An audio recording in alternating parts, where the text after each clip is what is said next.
وشەویستەکەم مسلمان دلێ بازاڕینە خاسترین کەس و ئازاترین کەس فرێنمێ ئانێمە کە تەماشەکەرمێ ڕسخما کەمە بازاڕن ئەشم جە ڕۆ مادی و دنیایەکەوە فرە تۆکمێ بیم بزانە ئاجلێ کردێنێتە نەچەنینێنێ تەرتیب و نظامڵ هەن پێی جایشانە ڕسخڵ نییە بۆناوە جلەکە شپرزن وەڵ تەرتیب کرد زوانەڵ بزانە چینە زوان و بازاڕین ڕەنگە ڕەفیقەوە پاڵتە نەچێ و فرەورەشە تۆ کەمتر تۆ زوانەوە شیرێنڵ نییە ئەشم تەمرین کەری سەر و زوانێ بزانی بازارە چەنی چێوە کاورش بە سدق و بە ڕازگۆیی ڕەنگە چێوەکەڵ جوان ڕێکێ نەوستێ بە ڕێکی شاوزە جوان یاکێشە فاڕە فرەو کاتی ئەگە فاڕایەوە بۆ بەرەکەت و مایە ڕزقی جاری چانان کەسی مسلمان ئینیشا گرت کەرۆ بازارن جوانترین هەرمانە وەربژارە و محاولە کەرۆ وەش تەرتیب کردن زوانی شیرین گرد و لایەنەکەش فرە مڕەتەبە تەماشەکەر و هەر ڕزقش نییە لایەنێەوە معنیوی هەن ئینسانی مسلمان نەشم پەڕێشا کەرەوە استغفر الله فريك استغفر الله رب العالمين فرفر كرو داو عفو جوانا كرو رنگا غلطي وجبو پشتیش بنا بسو تقواش بونا بلو سردان قومكاش كرو توكلش بخواي جل جلاله فرفر بو انجا فرفر تني ضعيف ولا وزكابو دائما كسي وضعيف انا دكانتنا انا يانتنا فر رزج غيره جاي شانن خواي غورا رزق توبه ايوم مونا شني اني شاچگد يوتشان وش فرخرابا ارونا طبعا منطقة هورمان وإما قد نبيد نما بياني خلق بوسو يعني ينجى صفات فرخرة بكا كروش كردنا بازاري برواكري جاي شانون تماشو بعض بازار كري هل عجاب ما تشني خواي ورسخ مامو يعني سعاد ده بازار كرو سعاد يانزوني موزو شراو دماوني مراج موسو نمي دماو عسيمي كوشي كرو شو والله ورقانا موزو شراو مثلا بتماو تشيشيا شني رزقش دريو پیغمبر خدا صلی الله علیه و سلم فرماو اللهم بارك ان دعاء ستو رنگا رزق النبو ما ماشي ما وصل دعاء وخير بكره ان پیغمبر خدا صلی الله علیه و سلم دعاش کردنه فرماو اللهم بارك لامتي في بكورها اخوای جان برکت و کسابت ای امته بر بیان زول ودم هرمانته رنگا خللکتو اینبو کشوینه استراحت مکری موسی روشنا دير ملي تسرو كسابتي تو رزقي سواره باين الزور بدا شوينا زوبوسه اي وسائل الكترونيه واروح حجنيه غير ملو بخاطر كورونا اما حتى تشوف مردناش روي كاتزانا اين حج جنمن انا هن خدمتي واش بنا كره فيسبوك وانشون خير الدعاء وخير اياتي وحديثي واش انا بلاو كرو اي تر حجنيه الرسم جيرته ويتو اعلام بلاو كردي اخبارات وشو انا هيج درود لسو زمانين زوبوسه مسلمانانه برنامج هنتو توي مسلمان يعني حرشي خلقاتو برراوه كرتو اشم صاحب وياسا وجيان ويلبي برنامج بيو بنير زوبوسه زور بزه لو دمو كارو كسابتي تو انا يو تري شاخ الله كفر مهمه مسائل زواجي فر بركتي قورن في الرزق جاري كان هن كسيوا رزقك جمردان كاتك جني مارونو افرتي وضعيفه ميانكش رب العالمين بهو انا وبري وخيري فرق ورش وانا كرو رب العالمين القران فرماه وانكحوا الايام منكم والصالحين من عبادكم وامائكم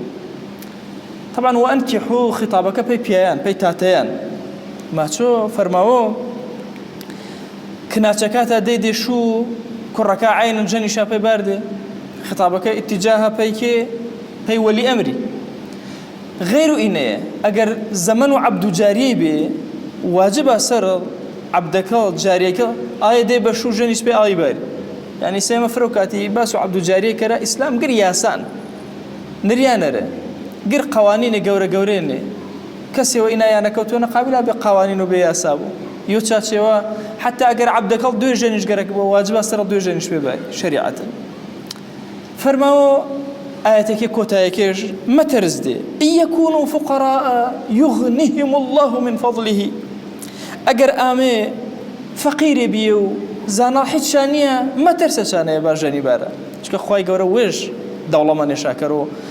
والله واسع عليم خواهي قورا ويش عليما بنشا فقيرين ويش واسعة هرچی تیوا آو وسعت جمو بنا رزق جیون چند شاء آو وسعت جمو بنا ورو آنی امی مسلمان که بازارنا اشم یکمی بمجرد الدنیایو نازی دینار جنود سو کافری اشم تو معامله کری جن کری سر زری ئینە هەرمانەتۆنە بەڵام وچڵ یەکلایی کردن و پێی دینداری و خواناسی تو ئەگەڵ جە دینداری تا بەش و دینداری ماوە بە دنیاڵ شریعەتیش نەوەتەنش بەس بۆ دینداری کەرە و دنیاداری واسچەنە بار و دەست دەست و کافرە ئەشم تۆ ئازاترینەنی بازاڕەنە بەڵام ئیلایەنە معناویەچە ئەگەڵ چەنەش بۆ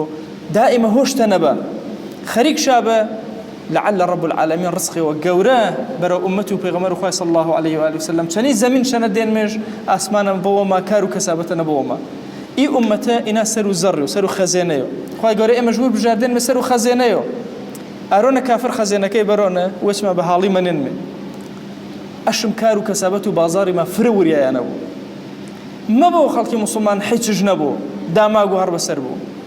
أشم فرق زين هرمانا كرو قردو ياسايكان نظام واقتصادي بكار بربشة برزبو بازارنا جنكرة شكا بازار براسي بريتياج جنگي واقتصادي قوره أشم توي جيوبي چانيشا هرمانك بقولاني نمازو دائما ويرنا بهرمانك بقوره تركر لفخانه والله وير كرو ويز لفخانه مشغل أشم فرق قوره هرمانك مسلمان أشم اقتصاد لفرز زيرك بو شني أنا كان إيبش معنوية بشو خواي جل جلاله بي يا أسباب رزق معنوي أشم جيرو داس حتى رب العالمين درو خير جوانا كرو خواي جان دوا وانا كرمي كلمات ما كان قبول كره جونا هكما وجبه سربرزي وردم الديوان ويتما كره وأوصيكم أيضا بالصلاة والسلام على رسول الله صلى الله تعالى عليه وسلم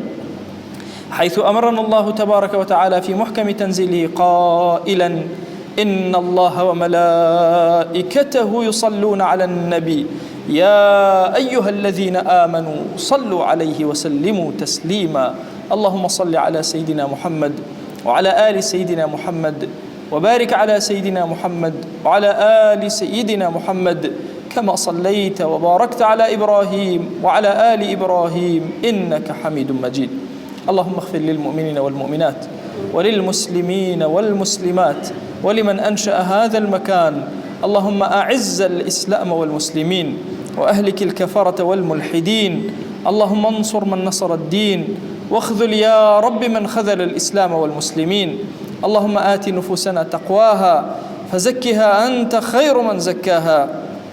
أنت وليها ومولاها اللهم لا تدع لنا في مقامنا هذا ذنبا إلا غفرته ولا عيبا إلا سترته ولا حاجة من حوائج الدنيا إلا قضيتها ولا مريضا إلا شفيته ولا عاصيا إلا هديته ولا شابا إلا أصلحته ولا أسيرا إلا فرجته ولا مجاهدا في سبيلك إلا نصرته آمين آمين والحمد لله رب العالمين أقم الصلاة يرحمك الله.